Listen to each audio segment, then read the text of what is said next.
شروع فاصله است، بازم دلم شکست، دوباره رفت و عکسش اینجا رو بروم نشست.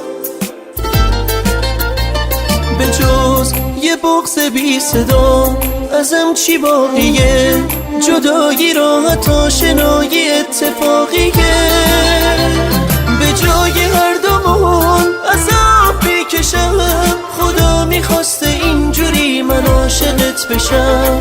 بدون تو ببین که حال من بده، مگه بلایی مونده که سرم نیومده؟ تو لااقل منو به دست شب نده. درسته یا غلط خودت بگو به من، تو بودی و چه قصه ها کشیده قلب من از تو دل خورم، حواس تو کجاست که این همه هوای گریه بین ما دوتاست؟ خودت بهم بگو که شاید اشتباه.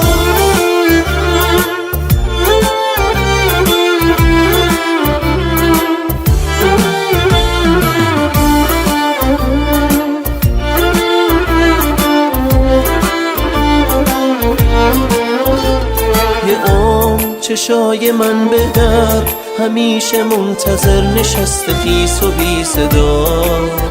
توی عمر نبودی و نشد که حس ما دوتا دوباره ساده باشه مثل اون روزا.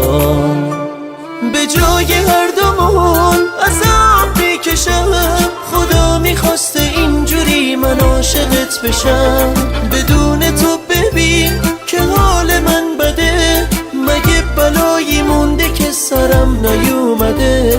تو لااقل منو به دست شب نده.